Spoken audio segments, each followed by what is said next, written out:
కూటమి ప్రభుత్వం మెడికల్ కళాశాలను ప్రైవేటీకరణ చేయడానికి తీసుకున్న నిర్ణయాన్ని వ్యతిరేకిస్తూ ఈ నెల 19న చలో ఆదోని మెడికల్ కాలేజ్ కార్యక్రమాన్ని నిర్వహిస్తున్నట్లు అందులో వైసీపీ యువజన సంఘ నాయకులు విద్యార్థి సంఘాలు భారీ సంఖ్యలో పాల్గొనాలని కర్నూలు జిల్లా యువజన సంఘం అధ్యక్షులు శివారెడ్డి పిలుపునిచ్చారు. కర్నూలు నగరంలోని ఎస్వీ కాంప్లెక్స్ సమావేశ మందిరంలో ఆయన మీడియాతో మాట్లాడుతూ రాష్ట్రంలో పేద ప్రజలకు సరైన సమయంలో వైద్యం అందక మరణిస్తున్న సమయంలో ప్రతి జిల్లాలో ఒక మెడికల్ కళాశాలను ఏర్పాటు చేసి సీట్ల సంఖ్యను పెంచడమే కాక ప్రతి గ్రామంలో విలేజ్ క్లినిక్ ను నాటి ముఖ్యమంత్రి వైఎస్ జగన్మోహన్ రెడ్డి ప్రవేశపెట్టారన్నారు.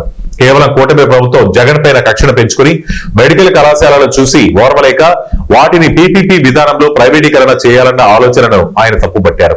ఈ నెల 19న ప్రతి ఒక్క జిల్లా కేంద్రంలోని మెడికల్ కళాశాల ఆవరణంలో వైసీపీ విద్యార్థి విభాగం యువజన విభాగం సంయుక్త ఆధ్వర్యంలో మెడికల్ కళాశాల ప్రైవేటీకరణ నిర్ణయాన్ని వ్యతిరేకిస్తూ పెద్ద ఎత్తున ఆందోళన చేపడుతున్నామని వాటిని విజయవంతం చేయాలన్నారు.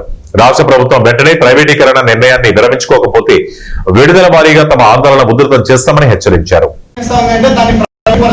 ప్రైవేట్ వ్యక్తుల చేతుల్లో పెట్టాలని చెప్పి ఆలోచన చేస్తా ఉంది. ఈ దుర్మార్గం మీరు చేసే ప్రతి విషయానికి కూడా మేము వ్యతిరేకిస్తాము.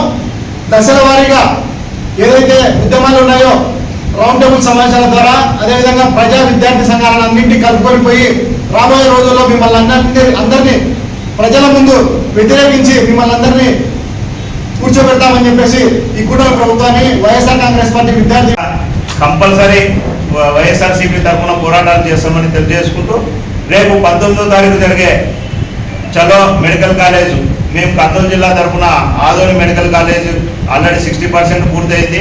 అందుకు మీ కర్నూలు జిల్లా నియోజకవర్గ యూత్ వింగ్ ప్రెసిడెంట్లు స్టూడెంట్ వింగ్ ప్రెసిడెంట్లు అందరూ కలిసి పెద్ద ఎత్తున చలో మెడికల్ కాలేజ్ ప్రోగ్రామ్ని శాంతియుత ర్యాలీగా అక్కడికి చేరి మా యొక్క విన్నపాన్ని ఈ కూటమి ప్రభుత్వానికి తెలియజేయాలా, డిమాండ్స్ని తెలియజేయాలని నిర్ణయించుకున్నాం.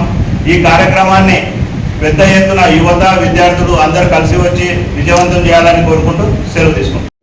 ఈరోజు మా వైఎస్ జగన్మోహన్ రెడ్డి గారు 2019-2024 మధ్యలో ప్రతి జిల్లాలో మెడికల్ కాలేజ్ ఉండాలనే దృఢ సంకల్పంతో అందరి ప్రజలకు కూడా అత్యాధునిక వైద్యం అందించాలని దాదాపుగా రాష్ట్రానికి 8,500 కోట్లు వెచ్చించి 17 మెడికల్ కాలేజీలు తీసుకురావడం జరిగింది. అందులో దాదాపు 5 మెడికల్ కాలేజీలు పూర్తయినవి, 2 మెడికల్ కాలేజీలు 90% పూర్తయినవి.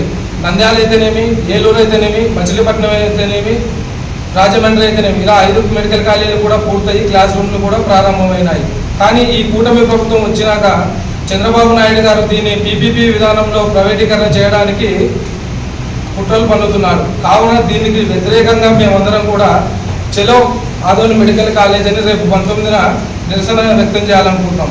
దాదాపు మనం చూసుకున్నట్లయితే నేషనల్ మెడికల్ కౌన్సిల్ అనేది ఈ 5 మెడికల్ కాలేజీ కూడా పర్మిషన్ ఇచ్చింది. దీనివల్ల దాదాపు 2,550 సీట్లు కేటాయించబడ్డాయి.